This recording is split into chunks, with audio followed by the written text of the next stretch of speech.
السلام عليكم ورحمة الله وبركاته. ازيكم حبايبي، عاملين ايه؟ يا رب دايما تكونوا بألف خير. النهارده فيديو جديد ووصفة جديدة من مطبخ عبير. طبعا النهارده بقى نبتدي اول تجهيزات لرمضان. كل سنة وانتم طيبين، يعني ساعات قليلة جدا ورمضان هيهل علينا، ربنا يهله علينا بالخير واليمن والبركات. النهارده هنعمل مع بعض زي ما انتم شايفين كده، هنعمل الطحينه. طبعا الطحينه يعني اساسي عندنا في رمضان. طبعا هتعملي بها بابا غنوج، هتعملي بها فول. لو هتعملي مشويات بتبقى جميله جدا في المشويات. شوفي انت بتجيبيها بكام من بره.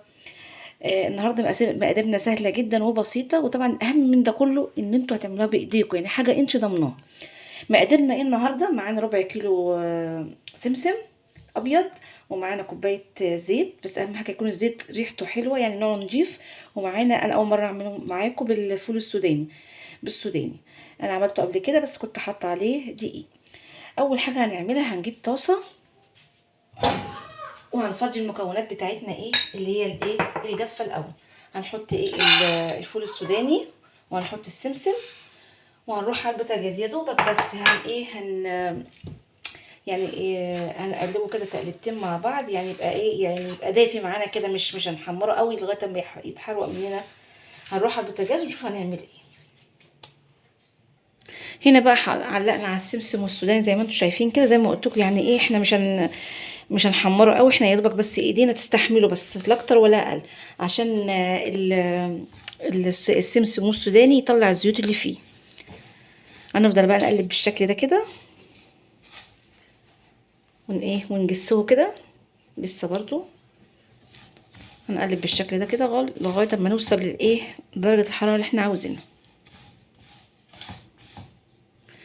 هنا بقى خلاص السمسم والفول سخنوا معانا زي ما قلت لكم بالشكل ده كده. هنروح بقى نفضيه في طبق، عشان لو سيبناه في الطاسه هياخد لون ذهبي، وانا مش عايزه اللون ده خالص. هنطفي عليه البوتاجاز وهنروح نفضيه في طبق ونسيبه يهدى شويه، وبعد كده نضربه في الكب. هنا خلاص السوداني والسمسم معانا برد تمام زي ما انتم شايفين كده. هنجيب بقى مطحنه الخلاط او الكبه اللي موجوده عندك، اعملي بيه، وهنحطهم عشان نطحنهم طحنه جامده جدا، عايزينهم ناعمين جدا. هنحط كميه، مش هنحط الكميه كلها طبعا لان الكبه مش هتاخدها. بالشكل ده كده. وهنربط الكبه بتاعتنا وهنضربها في الخلاط بتاعنا كويس جدا بالشكل ده كده. نقول بسم الله كده.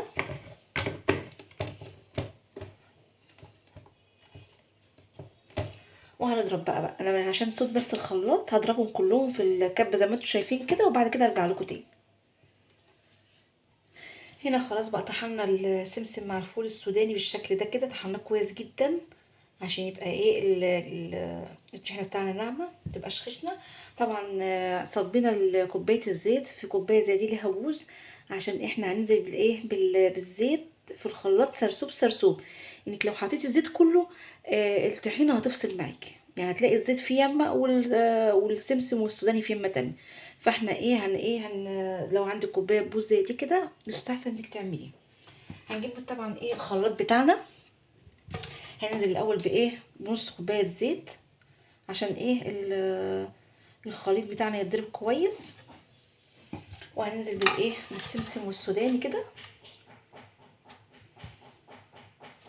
بجد والله الطحينه من الحاجات الجميله جدا، اعمليها في البيت هتوفر لك جامد جدا. يعني شوف الكميه بتاعتنا ده ربع كيلو سمسم ونص كوبايه سوداني، وشوف الكميه تطلع معانا قد ايه.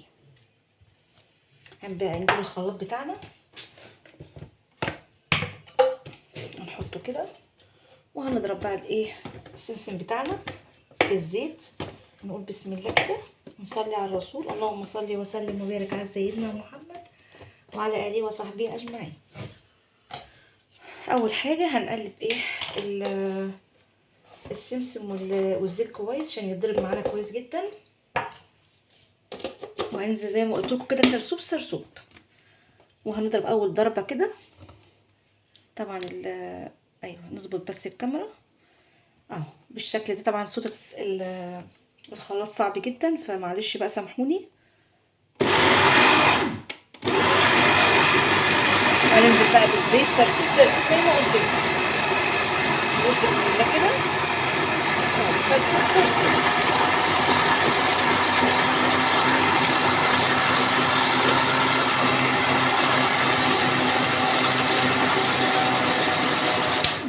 ونطفي بقى ونقلب ايه المكونات كلها مع بعضها كده اهوت. وهنحط بقيه الايه السمسم والسوداني. طبعا ما ننساش رشه الملح، هنحط رشه ملح ونعمل حسابنا واحنا بنعمل مثلا بابا غنوج او فول ولا حاجه ان احنا حاطين ايه نص معلقه ملح. وهنقلب برضو المكونات دي كلها مع بعض كده.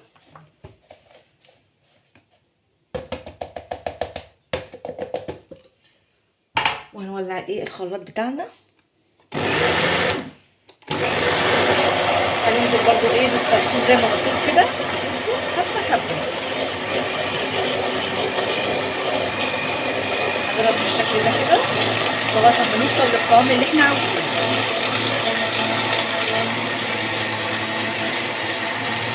خلاص خلصنا الزيت بتاعنا كده.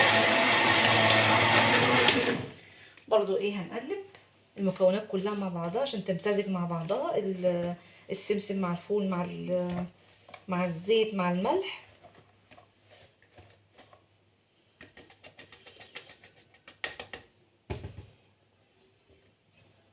نضربهم برضو ضربه كده حلوه كويسه جدا لغايه ما تنعم معانا.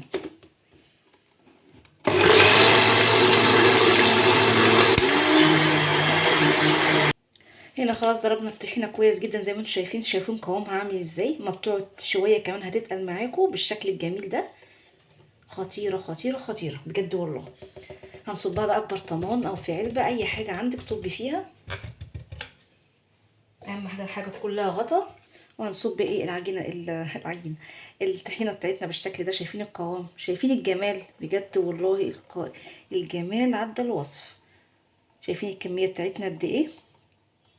بسم الله ما شاء الله، الله اكبر عليها. جيب بس معلقه وننزل بيها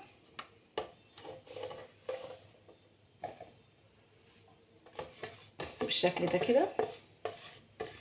مش عايزين نسيب اي حاجه. الحاجه غاليه زي ما انتم عارفين، فيعني على قد ما تقدروا اعملوا. خلاص كده شايفين لونها عامل ازاي؟ بسم الله ما شاء الله، الله اكبر عليه بجد والله. الكاميرا ظلموها طبعا، البرطمانك منه غامق وكده فمش باين لونها.